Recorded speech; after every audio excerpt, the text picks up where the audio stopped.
Hey everyone, Wydeck here again. This time I've got a replay on Bel Shir Vestige.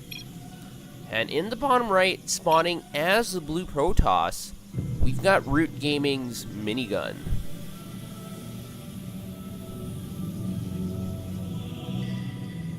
And his opponent spawning in the top left as the red Terran playing for Quantic. We've got Apocalypse.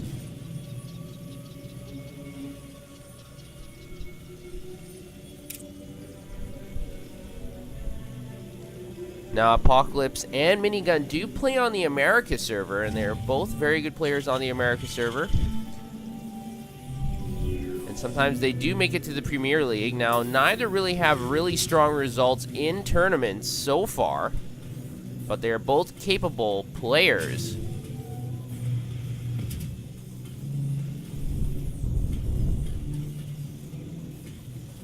And this placement of the supply depot by Apocalypse is a little bit strange. It's very close to Bomber's play style, where you put the supply depot and the barracks very close to your base, so you don't lose those few seconds of extra mining time or travel time for that SEV. You just put it down right away, and you build it very close to your base, and then you just go and do what you're going to be doing. And you do gain a few seconds. You do gain some minerals as well. But what you do lose is you lose the ability to block scouting attempts or early rush attacks. And now on Bel Shir Vestige, it is quite difficult to attack with the rush, especially if you are a Protoss player. The only way that you could block an incoming rush that quickly is if it was a 2-gate proxy, for example. But that's very unlikely to happen. I can't remember last time when that happened. It's been a long time. So Apocalypse is pretty accurate if he's thinking that I'm not going to get attacked that quickly. But if a probe does come in here, if he had blocked it off, then there would be no scouting probe. So that is the trade-off. Now, Apocalypse did send out the SV earlier and is able to see exactly what is going on in Minigun's base. And now he needs to find that second pylon. And I like the placement of the pylon by Minigun, because now Apocalypse is thinking, where is that second pylon? I haven't been able to detect it yet. And if you check out Apocalypse's vision, he did not see that pylon. And that's one of those small little plays that you can make as a Protoss player. If you put your second pylon somewhere just outside of the main base area, scouting players will think that maybe there might be a proxy pylon somewhere. Apocalypse will be putting down a command center, but not on the low ground, actually. He's going to put it on the high ground. So he wants to be a little bit more defensive, but here, this is what I'm talking about. That probe is able to get into that base, and now that Marine is going to spend time chasing the probe. And remember, the probe is faster than the Marine. And once again, because Apocalypse did not block off this ramp, the probe was also able to see the timing of that refinery, how much gas has been mined. Also able to see the command center on the high ground. So there's really no advantage for Apocalypse to put it on the high ground unless he's expecting some sort of attack. And in fact, he's going to be putting a bunker here at the ramp to protect his main. So I'm not sure if it was worth, those few extra minerals to put the supply depots and the barracks so close to the command center. Because now he's used minerals to put a bunker here when it may become obsolete in the near future when he needs to put one at the natural, Now, the Reaper is going to be able to get in here and get a scout off just a little bit, but the Stalker is able to scare it away. And you have to remember that Reaper also was not able to kill any probes. And Reapers do cost 100 resources, 50 minerals and 50 gas. And now this Mothership Core is adamant, wants to kill that SCV, but the Mothership Core is going to get scared away by these two Marines. Both players are stabilizing. Neither player is really being that aggressive. They're just poking and prodding here and there in the early game. And it's very interesting, this build order, because we do have one engineering bay before the second barracks goes up. And I can't remember the last time I've seen a play like this. We've also got a missile turret in the main for Apocalypse. So Apocalypse is playing really defensively. Like, he's thinking there might be an Oracle harass. And there is an Oracle coming on the way, but I think maybe Apocalypse put the turret up because he could not find that second pylon quickly enough. And so he was thinking there was going to be an Oracle harass. Unbeknownst to him, the Oracle harass is much, much slower And also, it's not even a proxy Stargate, it's actually a home Stargate. Now, obviously, I don't know what he was thinking in his mind, but if I had to speculate, that would be my thinking process of why he got that missile turret so early in his main. And unfortunately, that's 75 minerals that could have been used on something else earlier. And it might have also been the reason why he didn't build the command center on the low ground, so he lost even more time. Now the Oracle is going to be swooping in here. Apocalypse needs to react to this. He's not moving his Marines in position. Three SCVs, 4 SCVs are destroyed immediately before the Marines are able to counterattack. So good attack by Minigun. Oracle is almost paid for itself.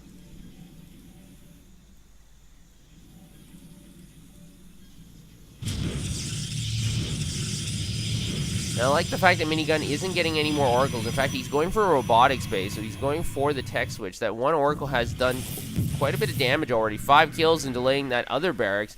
And now coming into the main, that missile turret doesn't have enough range to deal with just the outside periphery of the mining line. The Oracle does have 7 kills and is now going to scoot away. The Marines are not able to deal with that very, very quick Oracle. And that's one of the problems when you're dealing with Oracles, is you have to split up your Marine force. Apocalypse just has one big ball of Marines. So if the Oracle comes by to the natural again, assuming that missile turret wasn't there, you'd be able to do even more damage. And I've seen it before from players like Tasia, where he will split up his Marines. He'll put a whole bunch in the main, in the natural, protecting both mineral lines, and then the Oracle is not able to do any real damage. And the magic number is about 5 or 6 Marines, so he puts 5 or 6 in both bases, and the Oracle's not able to do too much. But Apocalypse, his Marines were caught out of position both times. Let's see, Oracle was able to get 8 kills, and that's just a great move by Minigun. If you take a look at resources lost, significantly in favor of the Protoss player. And now with Colossi out, Thermal Lance is half completed as well.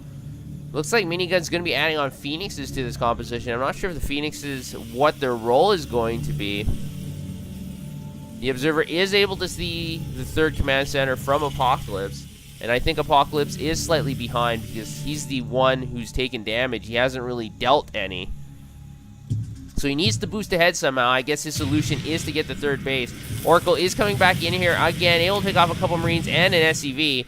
So that Oracle now has 11 kills and is going to fly away once again. There is an engagement happening at the natural of miniguns, but this is going to be blocked off by force fields and the Nexus cannon. So not a very good attack by Apocalypse. Once again, losing units, but not really dealing that much damage. But at least he was able to use up 100 energy from that mothership core.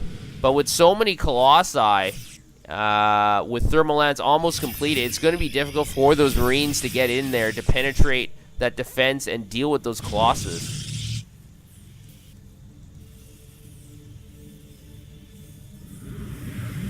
And the Oracle is still patrolling around just outside of Apocalypse base, so 11 kills is not enough for that Oracle. And it looks like Minigun is going to be able to see this little attacking force from Apocalypse. Now, is Apocalypse going to focus down these rocks? No, Apocalypse is going to retreat a little bit further. And you have to remember, this composition from Minigun doesn't have a lot of stalkers, so it doesn't have that much HP, but I'm really confident with so many Phoenixes and with 2 Colossi that he could deal with an Apocalypse attack. Now, we do have a drop here, able to pick off that 1 forward pylon, depowering that Stargate. But we got so many Phoenixes here. Is this medevac going to be able to get away? No, it's not. It's going to fall. And now these units are going to be picked up one by one. So I guess that's the reason you get Phoenixes, to deal with harassing medevacs. And now Minigun is going to go hyper pylon on the Stargate and make sure it never gets unpowered again. So Apocalypse has not been able to do much damage in this game. Resources lost still widely in favor of the Protoss player. Now Apocalypse is getting +2 weapons. And that is going to be a boon to him because there is no forge up for Minigun. He now has the forge up now. He's getting double forges actually. But the upgrade advantage is going to Apocalypse, and so he can use this to press an advantage even if he has slightly less forces. But he is down by about 20 supply. And he needs to make something happen, because the longer this game goes on, the longer the upgrades are going to even out. So I really think Apocalypse needs to make something happen here. He's lost quite a few SCVs compared to his opponent. And he hasn't done that much damage either. Especially with that last drop, able to pick off a Pylon and a Zealot, but then losing the medevac full of units. So that's a very bad trade for Apocalypse. Now we have another drop at the third base of miniguns. But we've got so many Colossus here, and the Phoenixes are harassing as well. Now, Apocalypse is going to stay strong and steady and try to do a lot of damage here. But with that Nexus Cannon down, I don't think that's going to be very successful. We also got another engagement at the middle of the map. Medevac is boosting away. The Marines are going to try and focus down on those Phoenixes, but they're just going to get picked up and destroyed. And I really think Apocalypse needs some Vikings now. We've got so many Colossi and we've got so many Phoenixes, and these units, these stray units are just getting picked up left, right, and center. Now, there is a counterattack again by Apocalypse, but this Nexus Cannon just shoots down these Marines so quickly. And he's able to pick off a few pros, but that's not worth it. Now he loses the medevac as well. So all the engagements have basically gone in Minigun's favor. And look at this wide supply difference. We've got about a 30 supply difference. And this is not good for Apocalypse. So every time he's attacking, he's losing more units than he's able to take out. And now it looks like the Phoenixes are going to come in here. And the Vikings are able to snipe one Phoenix, and you can't discount that. Able to get rid of one unit for free. And that'll help Apocalypse slightly get back into the game. But now he's losing more and more SCVs and Marines. The Phoenixes are so good at harassment. And I think this might be a diversionary tactic. Maybe this is a time where Minigun can move in here. We've actually got an attack at the third base of Well of Apocalypse. But the Phoenixes are going to have to retreat. These Vikings just have too much superior firepower and range. So those resources lost are slightly evening up, but still in favor of our Protoss player. But these Vikings are very good, especially with +1 ship weapons. They're very good against Phoenixes.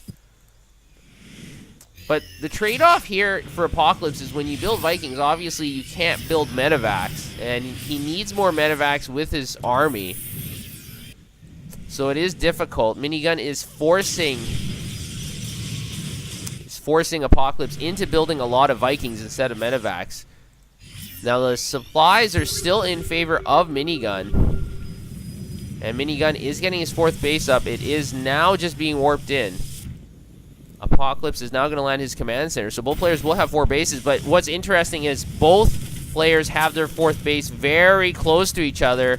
So it looks like Minigun is going to be the first to strike here. He's got the Phoenixes in position. Apocalypse is going to try to upgrade to a planetary fortress. And remember, there's still a proxy pylon here. So Apocalypse needs to destroy that. He is able to do that. Phoenixes are coming in here. Colossi have lots of firepower. Time Warp does go down, not catching any units.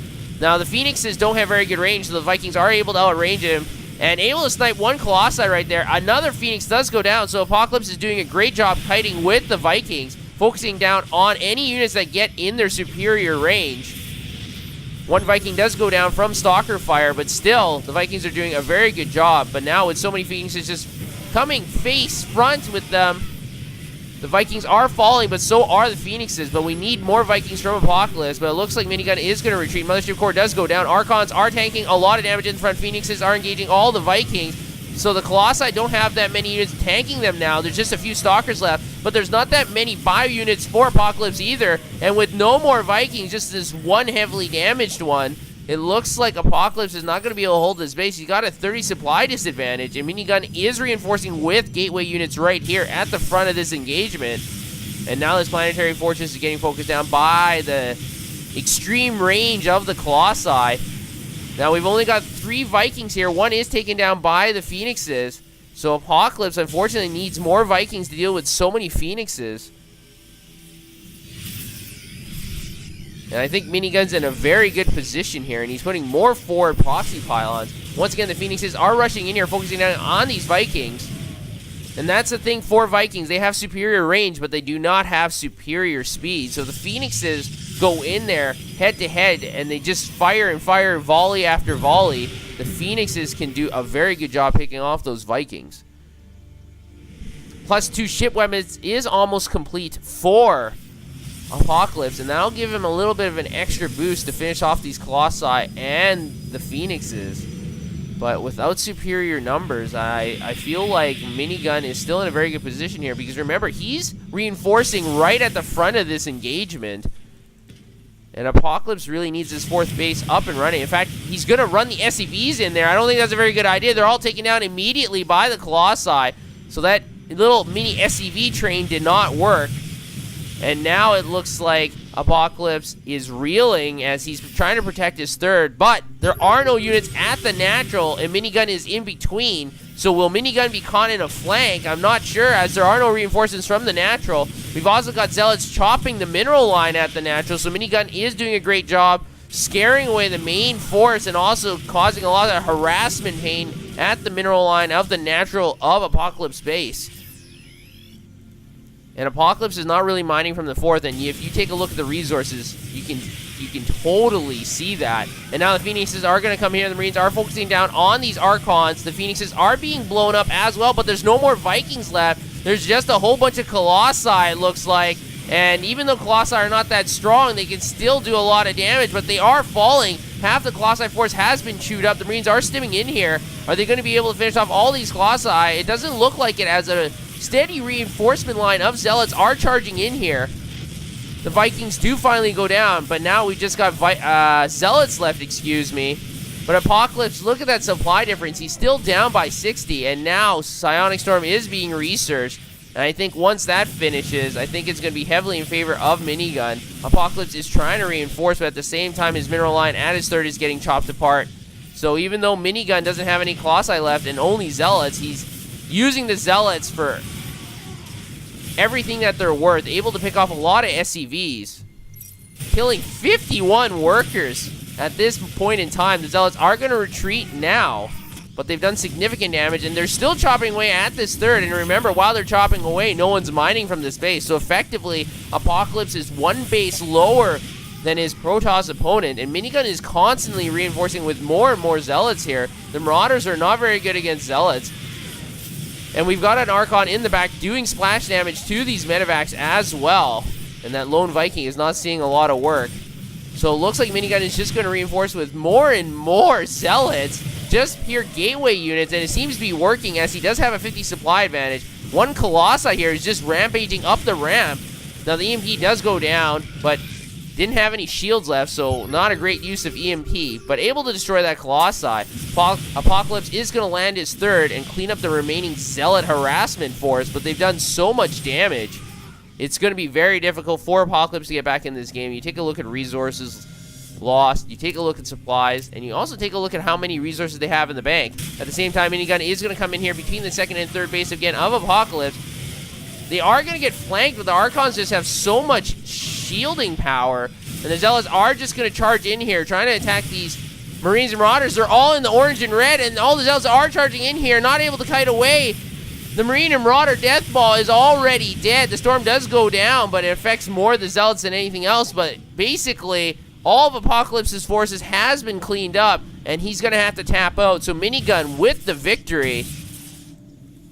Very unfortunate for Apocalypse, not able to really do anything the entire game. Every engagement he had just did not go his way, and in fact, it looks like there's this one Zealot who wants to keep chopping away. And interesting, when you get kills when the player leaves, it doesn't actually show more kills, but it is bloody and sometimes fun to watch. So great game by Minigun, so he's going to win the game, and I will see you guys next time.